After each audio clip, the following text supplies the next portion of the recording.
Good evening, ladies and gentlemen, and welcome once again to What Fan? I'm Cal. And I'm Sunny. Today's topic is... How to get the next generation into gaming. So, here's the first thing. Now, usually we wouldn't cut away this quickly, but you don't want to be like this. Oh, that one looks good to me. Haven't talked to her yet, though. Yeah. So, how do we get kids into gaming? More importantly, why do you want to get kids into gaming? I think it's a bit broad because different games are good for different things. For example, role playing, it's good for getting kids more confident in themselves. Yeah.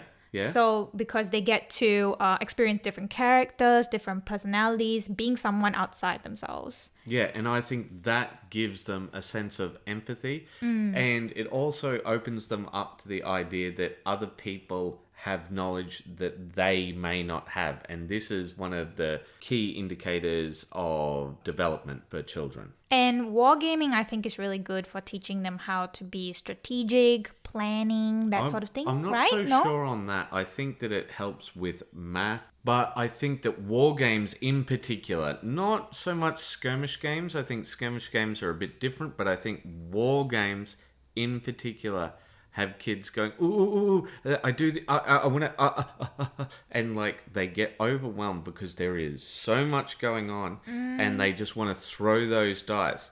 And when they see the dice come up high, they get that dopamine hit. So their brain's just like, roll the dice now, do the rolling. So that's going a bit into how these kids act when they are actually playing the game. What we want to focus on is how to get them even interested so that they start playing the games. Yes, I agree. But as we've just said, unfortunately, when it comes to this hobby, the miniature wargaming hobby, it's got a lot crammed into it. Back when I worked for the Evil Empire Games workshop, what we had was 6 separate distinct categories for people. One was the casual wargamer, the person who just wanted to get some games in and have some fun. 2 was the competitive wargamer, the person who wants to come in, they want to play, they want to win, and they want to verse somebody who is very good at the game. 3 was the painter. 4 was the diorama maker / converter, right? That was a group they sort of smushed together.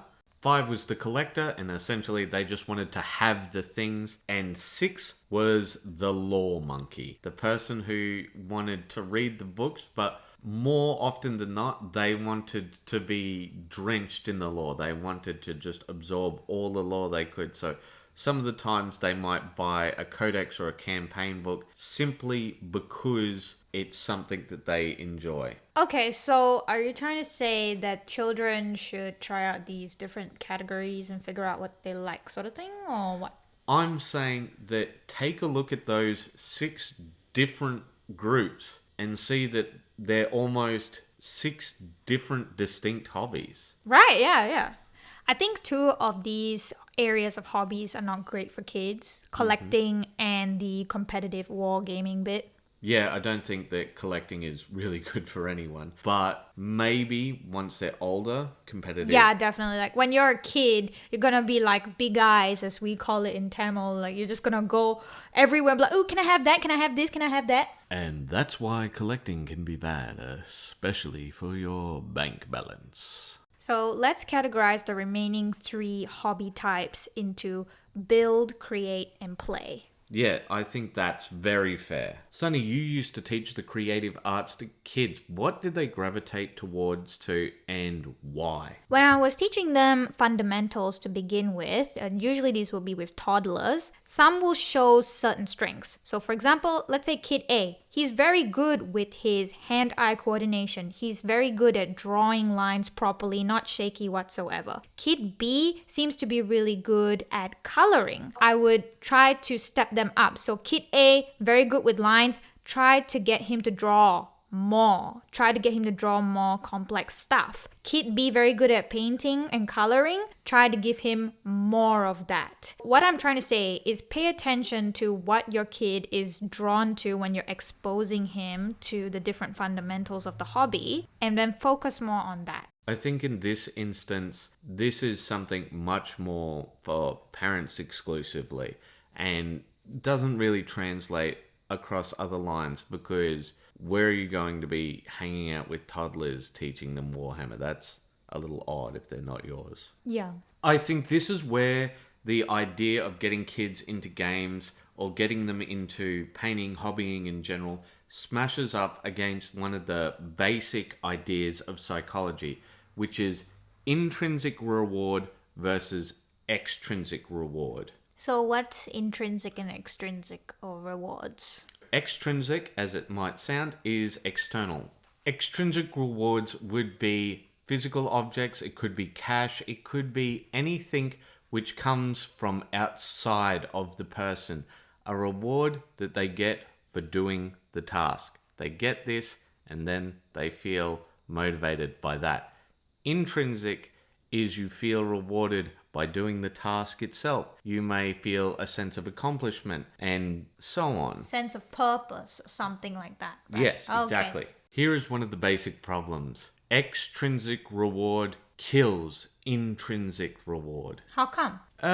Well, essentially, once somebody starts being motivated by something, that is their key motivator. So They're constantly expecting that thing to come their way. yes, so your dopamine system works by rewarding you when you get a thing, right? Because of how we are as humans, we need to be rewarded by external things because that's how we lived for generations. Get fruit, eat, live. Right. So you're saying that if a child is dependent entirely on extrinsic rewards, they're going to be like, what am I going to get out of it if I do this? Instead of wanting to do something for the sake of the thing?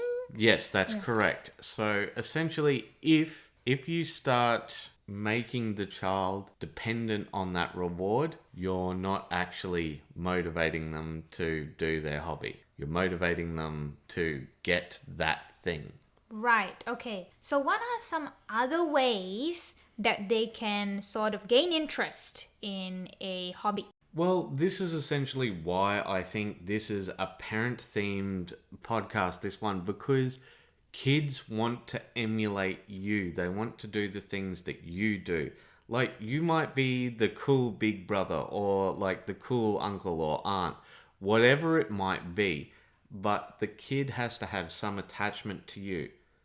Beyond that, you're not going to get kids into the hobby just because you're a guy, a girl, whatever. Say you're not a parent, but you know a kid who is into the hobby. How do you bring them in? It's simple. You just don't be that guy. You just treat the kid like you would anybody else at the game store. They're just a little adult. Don't talk down to them. Treat them like a real normal person. So to wrap things up, the way we get kids involved in the hobby is just like our build, create, play. Introduce them to the different aspects of the hobby, give them their options. Build them up. And then start observing what they are drawn to. Create a good environment. And then start fostering them by giving them opportunities to explore the things they want. Play with them. But there is one other thing that you can do each and every day which will keep kids interested in painting. That's to Keep those brushes wet.